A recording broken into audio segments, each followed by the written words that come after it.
Halo guys, semoga kita semua dalam keadaan sehat selalu. Saya Ulay Muhammad Febrian, perwakilan dari kelompok 34 KKN Poltekkes Pontianak. Pada video ini, kami akan menyampaikan bagaimana cara kita mencegah virus COVID-19. Simaklah penjelasannya dalam video berikut ini. Virus corona atau yang biasanya kita kenal dengan singkatan COVID-19 merupakan virus baru penyebab penyakit saluran pernapasan. Virus ini berasal dari negeri Cina, dimulai dari kota Wuhan, Provinsi Hubei. Tiongkok pertama kali melaporkan kejadian sesak nafas yang biasa disebut pneumonia yang belum diketahui penyebabnya. Virus corona merupakan satu keluarga dengan virus penyebab SARS dan MERS. Gejala-gejala terinfeksi virus corona atau COVID-19. Gejala dapat ringan, sedang, dan berat. Gejala klinis utama yang muncul yaitu demam, suhu lebih dari 38 derajat Celcius, batuk, dan pilek. Gangguan pernapasan disertai sesak berat, sakit tenggorokan, serta tubuh terasa letih lesu. Gejala-gejala yang muncul tersebut didukung juga bila dalam 14 hari sebelum munculnya gejala pernah melakukan perjalanan ke negara atau daerah terjangkit, ataupun pernah merawat atau kontak erat dan penderita COVID-19, maka terhadap orang tersebut akan dilakukan pemeriksaan laboratorium untuk memastikan diagnosisnya. Penyakit ini dapat menyebar melalui tetesan dari hidung atau mulut pada saat bersin atau batuk. Kemudian, jika ada orang lain yang menyentuh benda yang telah terkontaminasi virus tersebut, kemudian ia menyentuh mata, hidung, dan mulut, maka orang tersebut akan terinfeksi COVID-19. Nah, cara pencegahan yang wajib untuk dilakukan yang pertama, cuci tangan. Cuci tangan sesering mungkin menggunakan 6 langkah cuci tangan yang menggunakan sabun dan air mengalir. Nah, misalnya tak ada air dan sabun, kita bisa menggunakan hand sanitizer atau hand scrub minimal 20 detik.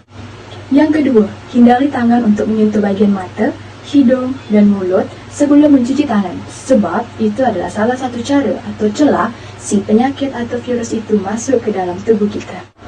Yang ketiga, yang paling penting adalah social distancing atau jaga jarak aman dari orang sekitar minimal 1 meter. Yang keempat, misalnya kita batuk ataupun bersin-bersin, jangan sekali-sekali menggunakan tangan kosong, tapi gunakanlah dengan etika batuk. Dengan cara tangan membentuk siku seperti ini, kita boleh batuk di sini. Kemudian, kita juga bisa menggunakan tisu.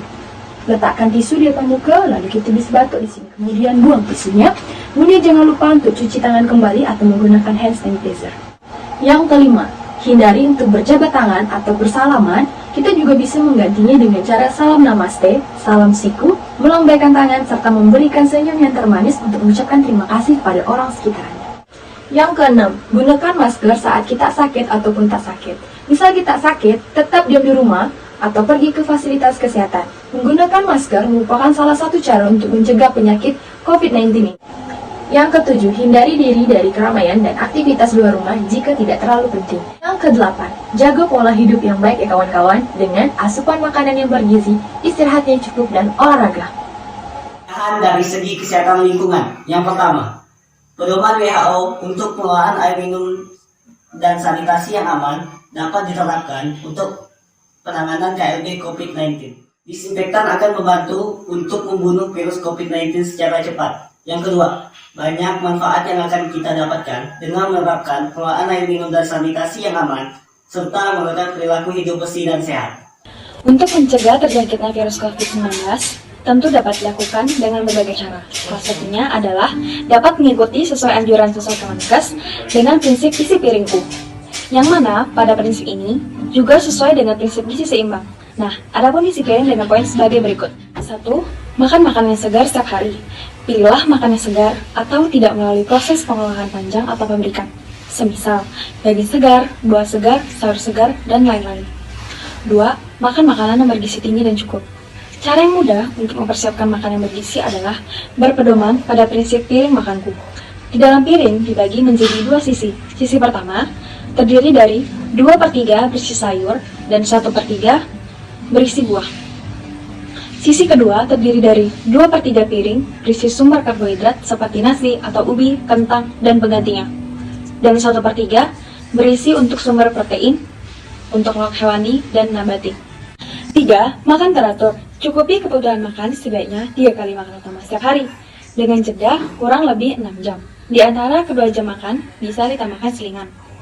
Mudahnya, makanlah utama setiap pagi, siang, sore, atau malam, dan sangat dianjurkan. Setiap 2-3 jam setelah makan utama, dapat menambahkan makanan selingan, seperti snack, buah-buahan, ataupun dengan makanan ringan sehat lainnya. 4. Variasikan bahan makanan. Tidak ada satupun makanan yang sempurna zat gizinya. Cara yang paling baik untuk melengkapi kebutuhan zat gizi tubuh adalah dengan mengonsumsi aneka ragam makanan. 5. Usahakan pilih makanan selingan yang sehat, seperti snack yang bergizi, buah segar, atau sayur-sayur. Misalnya, tomat dan timun dibandingkan dengan makanan yang diolah dengan banyak tambahan gula, lemak, garam, atau pengawet. Ingat, makanan selingan juga dapat diolah sesuai selera kita. 6.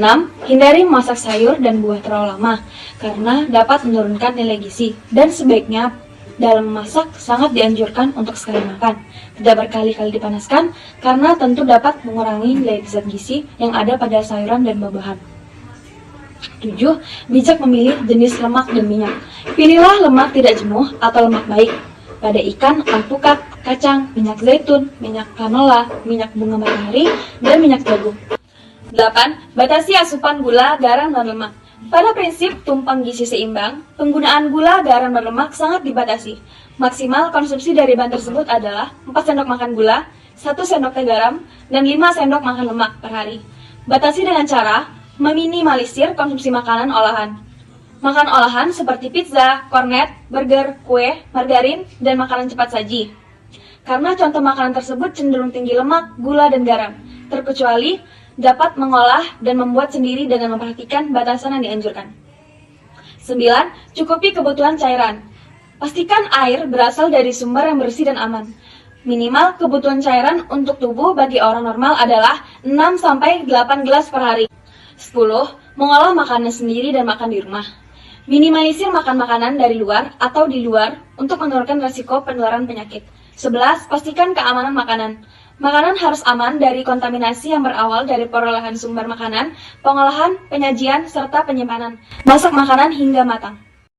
Mencegah dengan menjaga kesehatan gigi dan mulut. Menjaga kesehatan gigi dan mulut pada saat pandemi virus corona atau COVID-19 sangatlah penting. Langkah yang harus dilakukan untuk menjaga kesehatan gigi dan mulut yaitu yang pertama, kurangilah makanan yang manis-manis, ngemil, dan makanan yang bersifat asam maupun lengket. Yang kedua yaitu menggosok gigi secara teratur, minimal 2 kali sehari, yaitu pagi setelah sarapan dan malam sebelum tidur. Yang ketiga, perbanyak minum air putih adalah hal termudah dan bermanfaat yang dapat dilakukan untuk mencegah gigi berlubang, terutama air yang mengandung fluor.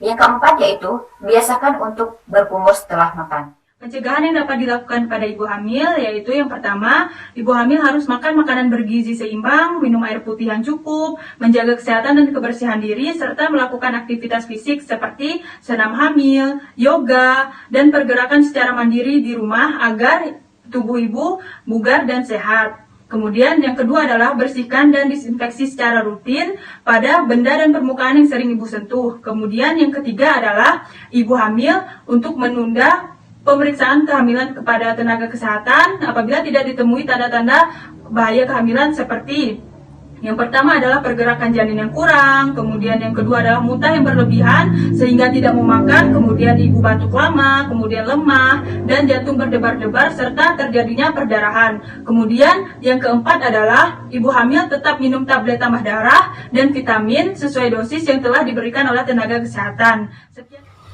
Pencegahan pun juga kita bisa lakukan dengan tetap di rumah dan mengisolasikan diri kita bila kita ada pergi ataupun baru balik dari daerah yang terdampak COVID-19. Untuk masyarakat atau pasien yang nak lakukan tes di laboratorium, yaitu nak periksa atau deteksi dini, harus tetap pakai masker dan jaga jarak minimal 1 meter sebelum dan sesudah periksa. Mari saling berempati, perkuat solidaritas, dan bersama kita melawan corona.